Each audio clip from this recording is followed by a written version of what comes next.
네, 여러분, 안녕하세요. 특이덕 방어작용에 대한 문제풀이 해보겠습니다.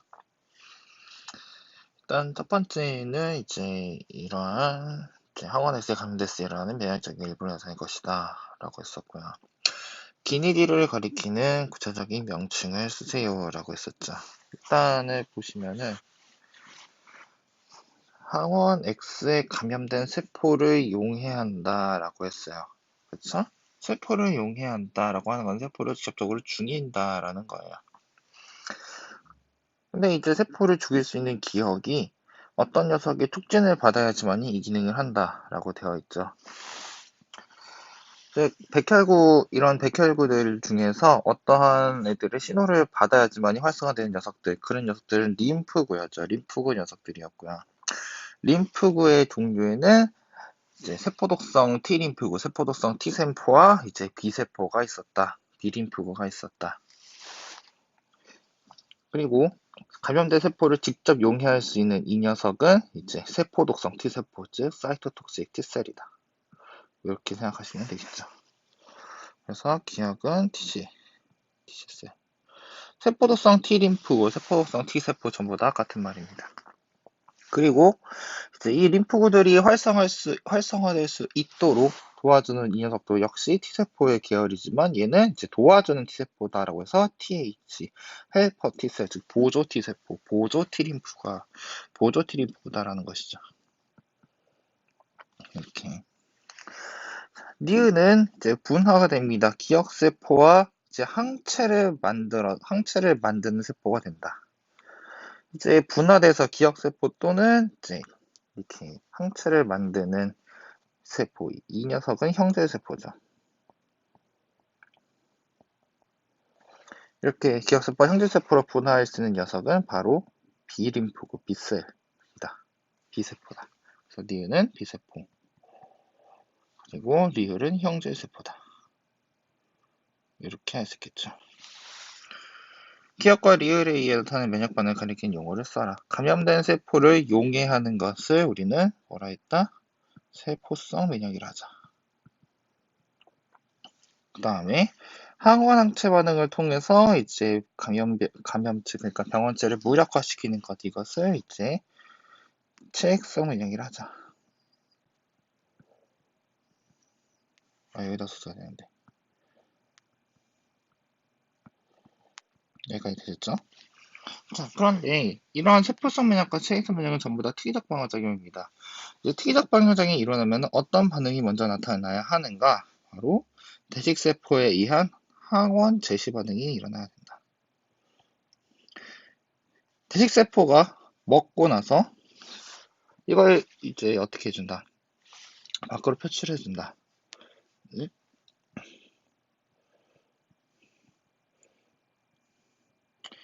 식세포 작용 후 이제 항원 조각을 세포 표면에 노출시키는 것. 누가? 대식세포가 식세포 작용을 해서 항원 조각을 세포 표면에 노출시키는 것을 우리는 간단하게 항원 제시라고 하자. 항원 제시를 해줘야지 TH셀이 항원 제시된 신호를 받고 TH셀이 항원 제시의 신호를 받고 이제 세포독성 T세포와 B세포를 활성화시켜준다. 여기까지 첫 번째 문제에 대해서 알아봤습니다. 자, 이제 두 번째 문제에 대해서 보겠습니다. 항원 X에 대한 생지의 방어작용 실험이다라고 했었죠. 유전적으로 동일하고 X에 노출된 적이 없는 생지 A와 B를 준비해서 A에게 X를 2회에 걸쳐 주사한다라고 했습니다. 자, 항원을 이제 주입을 해줬으니까 A한테서는 뭐가 생겼습니까? 항체가 생성됐습니다. 뭐에 대한? X에 대한 항체가 생성됐습니다. 됐죠?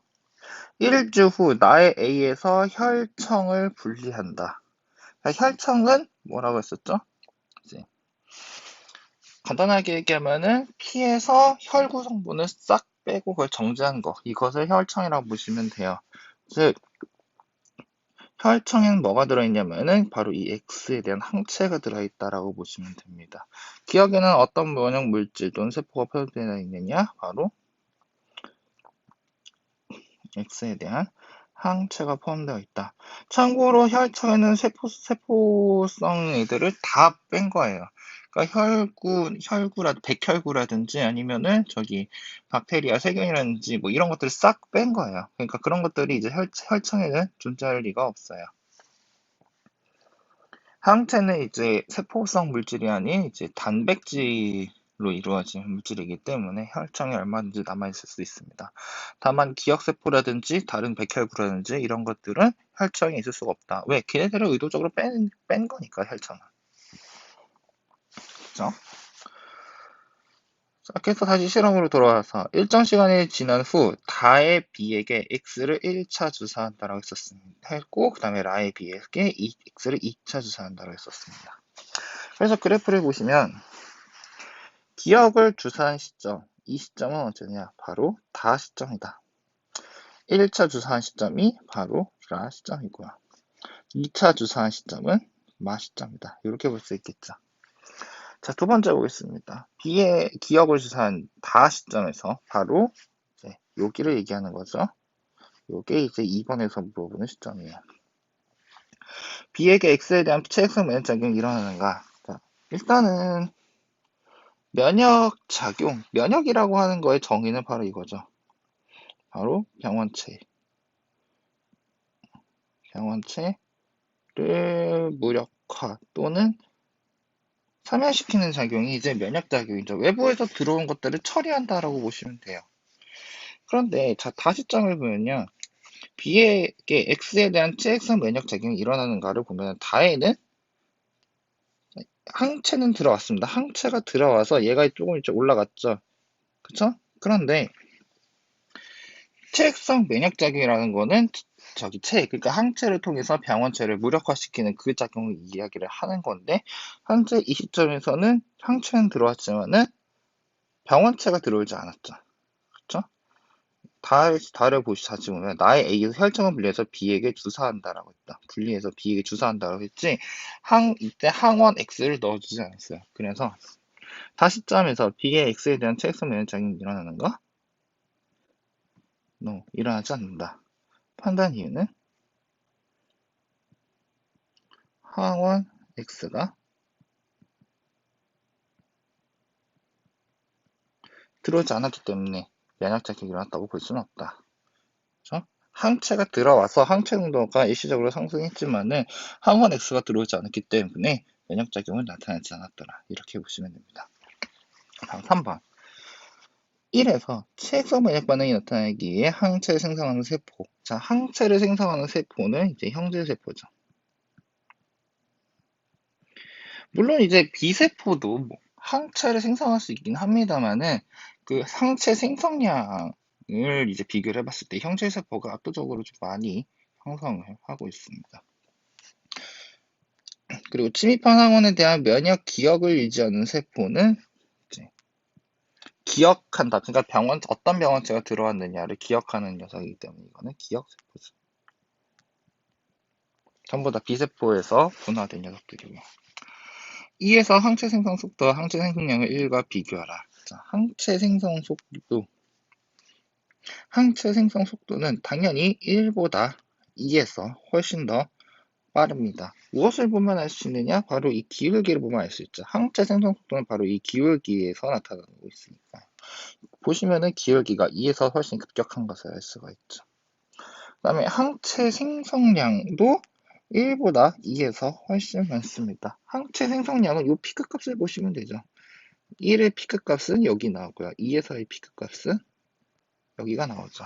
항체 생성량도 2가 월등히 높다는 것을 알 수가 있습니다. 그럼 왜 기억세포의 형질세포 생성량과 관련해서 서서하시오. 그럼 왜 이렇게 나타나냐?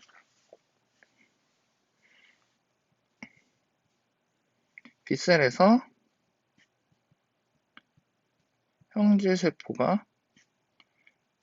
형질세포로 분화하고 증식되는 양보다 기억세포에서 형질세포로 분화하고 증식되는 양이, 그러니까 B셀에서 형제세포로 분화하고 증식되는 양보다 기억세포에서 형제세포로 분화되고 증식되는 양이 많다. 그러니까 B셀을 통해서 형제세포가 되는 그 양보다 기억세포에서 형제세포로 분화되고 증식하는 그 양이 훨씬 많기 때문에, 그러니까 항체를 만들어낼 수 있는 세포들이 B셀에서 가는 것보다 기억세포에서 가는 것이 훨씬 더 많이 나타나기 때문에, 항체 만드는 애들이 훨씬 더 많이 나타나면 그만큼 항체 생성량과 생성 속도가 월등히 빠르게 되겠죠. 그렇죠? 그래서 4번에 대한 이유는 이렇게 생각하시면 되겠습니다. B셀에서 형제세포로 분화 증식되는 양보다 기억세포에서 형제세포로 분화 증식되는 양이 많기 때문이다. 이렇게 보시면 되겠습니다. 세 번째 보겠습니다. 그림은 세균 X의 처음 감염된 생체 A씨가 A씨에서 시간에 따른 세균 X의 수라는 생기시다. A씨는 각각 정상 생체, X세포가 결핍된 생체, 림프가 결핍된 생체 중 하나이다. 자, 일단 먼저 1번의 답을 보면요. C 같은 경우 이제 세균이 들어오다가 싹 다 죽었어요. C 같은 경우는 싹 다 죽었죠. 그렇죠? 들어온 세균이 전부 다 죽었다는 이유는 면역계가 정상적으로 작동했다는 얘기일 거니까 C가 바로 정상일 겁니다. 정상 생지이다. 근데 이 C가 이제 병원체가 줄어드는 게, 그러니까 이렇게 병원체가 줄어드는 게 두 번의 구간에서 이제 급감하는 그런 경향성을 보여요. 일단은 1번 구간에서 A에 비해 확 줄어든 걸 알 수 있죠. 그쵸? A에 비해서 확 줄어든다. 그러니까 1번 구간에서는 A에 비해서 C는 확실히 증식 속도가 굉장히 더뎌요. 일단 그러면은 1번 구간에서 이제 면역작용이 일어났다. 볼 수 있고요. 그 다음에 2번 구간에서 보면은 또 확 줄어듭니다.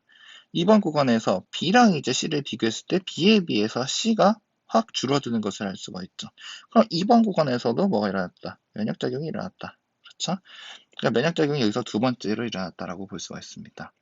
자, C가 병원체가 이렇게 쭉 사멸이 되는데 총 두 번에 걸쳐서 이제 병원체가 줄어드는 것을 볼 수가 있죠. 자, 그럼 이걸 통해서 우리는 이것을 씁니다. 1번은 바로 1번 구간에서는 1차 방어작용,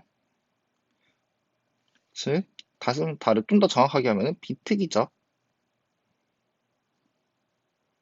방어작용이 나타났다라고 볼 수 있고요. 두 번째 급감한 2번 구간에서는 2차 방어작용,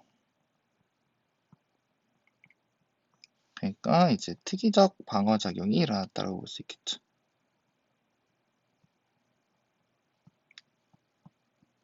이렇게 볼 수가 있습니다. 여기서 참고로 정규진도 강의에서도 얘기를 했지만은 1차 방어와 1차 면역은 서로 완전히 다른 개념이다. 2차 방어와 2차 면역도 완전히 다른 개념이다. 이거 반드시 기억하라 했었죠. 1차 방어는 비특이적 방어를 얘기하는 거고요. 1차 면역은 처음 침입했을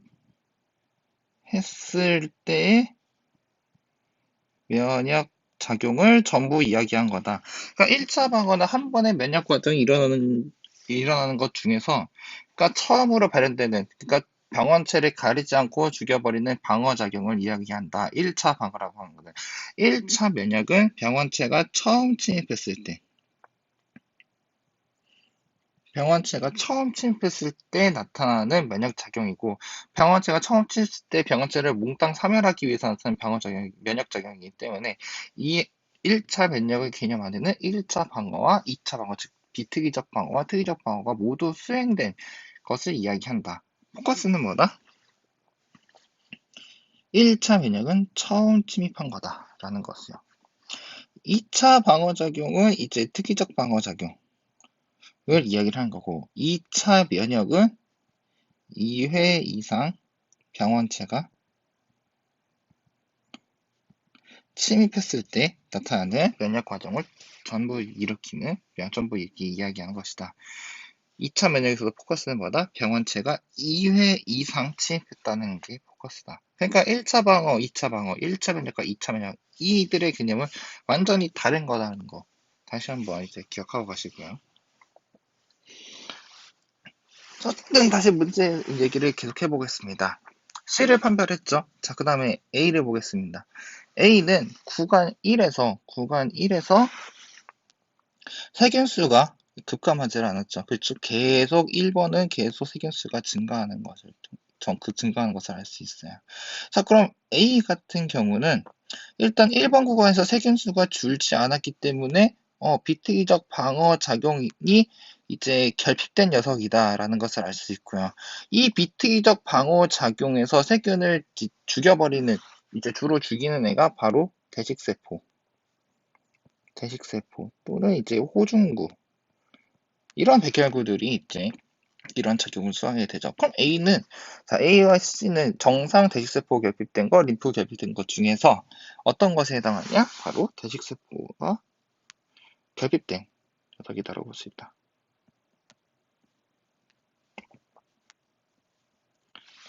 그 다음에 마찬가지로 이제 2번에서 이제 B를 보시면은 B는 1번 구간에서 세균수가 줄어들었어요. 그렇죠? B는 1번 구간에서 세균수가 줄어들어서 비특이적 방어작용은 살아있다. 그런데 2번 구간에서 세균수가 줄질 않았잖아요. 그렇죠? B는 2번 구간에서 세균수가 줄지 않았어요. 그래서 B는 특이적 방어작용이 결핍된 녀석이다. 특이적 방어작용은 주로 림프가 해주더라. 즉 B는 림프구 결핍 생지다. 그럼 이 1번에 대한 판단 근거를 이제 어떻게 이야기할 수 있냐? 일단 구간 1은 특이적 방어작용이 일어난 거고요. 구간 2는 특이적 방어작용이 나타난 구간이에요. 그런데 A는 구간 1에서 세균수가 줄지 않았죠. 그래서 이걸 통해서 알 수 있는 게 바로 뭐가 차단됐다. 특이적 방어가 일어나지 않았다. 그래서 이제 대식세포 결핍임을 우리가 알 수 있다. 이렇게 생각을 할 수 있는 거죠. 게다가 이제 A 같은 경우는 비특이적 방어작용, 즉 대식세포가 이제 결핍되기 때문에 상원 제시를 해줄 수가 없어서 당연한 얘기지만 특이적 방어도 일어날 수가 없다. 그래서 세균수가 계속 증가하기만 하겠다. 이런 사람들, 이렇게 세균 처리되지 않고 이렇게 계속 증식하기를 하는 이런 사람들을 이제 스키드라고 했었죠. 중증 면역결핍증후군에 걸린 사람들. 그 다음에 B는 구간 1에서는 세균수가 줄었는데 구간 2에서는 세균수가 줄지 않았죠. 자, 이렇게 생각할 수 있고요. 그러면은 어떤 방어작용이 일어나지 못했냐? 특이적 방어작용이 일어나지 못했다. 특이적 방어작용이 일어나지 않았다. 뭐가 결핍됐다? 림프구가 결핍됐다. 이렇게 판단할 수가 있다.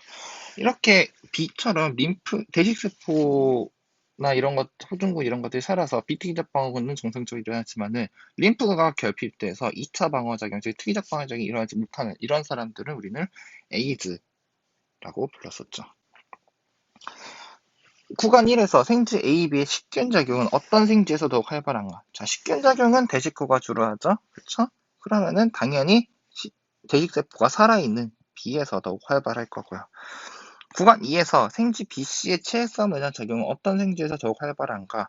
체액성 면역 작용은 이제 림프가 살아있을 때, 즉 B셀이 정상적으로 형질세포로 분화돼서 항체를 생성할 때 일어나는 면역 작용이에요. 그러면은 체액성 면역 작용은 림프가 살아있어야지 이제 되는 거니까요. 림프가 정상적으로 존재하는 C에서 훨씬 더 활발하게 되겠습니다. 자, 네 번째 문제를 볼게요. 쥐를 이용한 면역 반응 실험이다. 질병 피해를 일으키는 세균 피해에 감염된 적이 있는 쥐의 혈청 X와 세균 피해에 감염된 적이 없는 쥐의 혈청 Y를 준비한다. 자, 피해에 감염된 적이 있는 쥐의 혈청 X. 여기는 뭐가 있겠습니까? 혈청이니까 혈구 성분, 즉 세포 성분들은 싹 빼졌고, 그럼 남아있는 이제 물질들 중에서 혈청 X에는 세균 피해에 대한 항체가 있겠죠. 쥐의 혈청 X에는 세균 피해에 대한 항체가 있고요. 세균 피해에 감염된 적이 없는 쥐의 혈청 Y에는 당연하지만 항체가 없겠죠. 물론 세균 피해에 대한 항체가 없을 겁니다. 비림프가 형질세포로 분화하는 기력이 상실된 5마리의 쥐. 비림프가 형질세포로 분화하는 기능이 상실된 5마리의 쥐예요. 그럼 이 5마리 쥐에는 기본적으로 이제 항체 생성 능력이 없다라고 하는 거죠.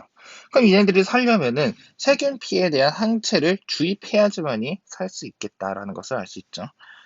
그래서 이제 주사액의 조사를 달리해서 주사한 후 질병 피해 발병 여부를 조사한다. 실험 1, 5에서 사용된 X양, Y양, P양은 각각 동일하다 그랬어. 쭉 이제 데이터가 나왔습니다. 실험 1번은 열 처리 안 한 X예요. 열 처리 안 한 X에는 세균 피해에 대한 항체가 있습니다. 그렇죠? 그러니까 뭐랬어요? 발병 안 했대요. 열 처리한 X에는 를 넣어줬더니 발병했다. 그럼 왜 발병한 거냐? 열 처리한 X에는 항체가 있지만, 자, X니까 항체는 있지만은 열을 가했다. 항체는 뭐라고요? 단백질이라고요. 단백질은 열을 가하면 변성됩니다. 그러니까 이 열 처리한 X는 항체가 있긴 있는데 뭐가 존재하냐? 변성된 항체가 존재하는 거죠. 변성된 항체는, 자, 기본적으로 단백질이 변성이 되면은 고유의 기능을 있습니다. 즉 변성된 항체는 이제 항체로서 기능할 수 없다는 얘기겠죠. 열 처리 안 한 Y를 넣어줬습니다. 근데 발병했어. 왜 발병했겠습니까? 바로 이제 항체가 없으니까요. 항체가 없으니까요. 열 처리 안 한 Y는 이제 세균 피를 경험하지 않은 그런 생쥐의 혈청이기 때문에 항체가 없겠죠. 물론 세균 피에 대한 항체를 이야기하는 겁니다. 그래서 이제 4, 5번은 데이터를 해석을 해보자라는 게 문제인데요. 1번 볼게요. 실험 2에서 질병 P가 발병한 이유를 열 처리한 혈청 X와 관련해서 쓰세요. 실험 2에서 발병했다. 왜 발병을 했냐? 죄송합니다. 열 처리를 했다. 항체가 변성되었다. 그래서 항체 기능이 소실되었다. 그래서 발병했다. 이렇게 생각하시면 되겠고요. 이번에 실험 3에서 질병 P가 발병한 이유를 혈청 Y와 관련해서 쓰세요.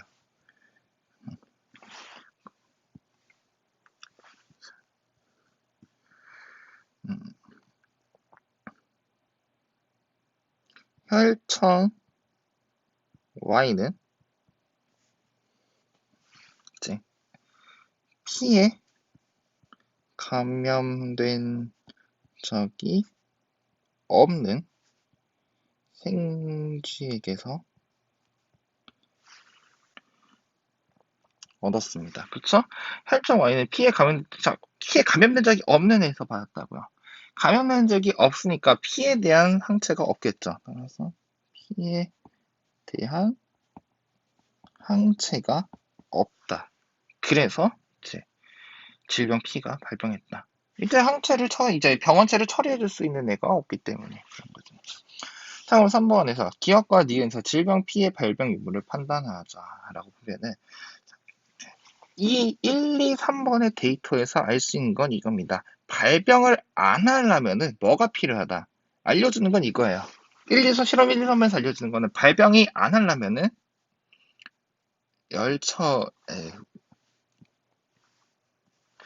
열처리 안 한 X가 필요하다라는 거죠. 뭐 할 때? 발병 안 하려면. 발병 안 하려면 열처리 안 한 X가 필요하다. 왜? 열처리 안 한 X에만 이제 P에 대한 항체가 존재하기 때문이다. 그러면은 이제 4번을 보시면은 열 처리한 X, 열 처리 안 한 Y가 있어요. 전부 다 열 처리 안 한 X를 넣어주진 않았네. 그럼 기억의 결과는 당연히 뭐겠습니까? 열 처리하지 않은 X가 없으니까 얘는 발병하는 겁니다. 그러니까 기억은 발병함. 니은은 열 처리 안 한 X를 넣어줬네요. 그러면은 P에 대한 항체가 있을 거기 때문에 발병 안 함. 이렇게 해석할 수 있겠죠. 그래서 니은은 발병 안 합니다. 자, 그럼 이를 이제 세균 P에 대한 항체 생성 및 활성도와 관련돼서 쓰세요. 이 문제를 좀 살짝 말이 좀 이상하게 나왔는데 기억의 경우 먼저 볼게요. 열 처리한 X에는 활성화된 항체가 없죠. 왜? 다 변성됐으니까요. 그리고 혈청 Y에는 세균 P에 대한 항체가 없습니다. 그래서 발병한다. 이렇게 생각할 수 있고요. 니은의 경우는 여기 다시 쓸게요. 니은의 경우에는 열 처리 안 한 X에는 활성화된 항체가 존재를 하고요. 그 다음에 혈청 Y에는 세균 P에 대한 항체가 마찬가지로 없습니다. 세균 P에 대한 항체가 없습니다. 그래서 열 처리 하나 X에는 활성화된 항체가 있기 때문에 발병 안 한다. 이렇게 생각할 수가 있죠. 그래서 자, 면역과 관련된 실험에서 이런 실험들은 이제 굉장히 이제 자주 나오는 그리고 충분히 생각해 볼 직한 그런 문제이기 때문에 잘 기억하셨으면 좋겠습니다. 자, 여기까지 특이적 방어작용에 대한 문제풀이 마치겠습니다.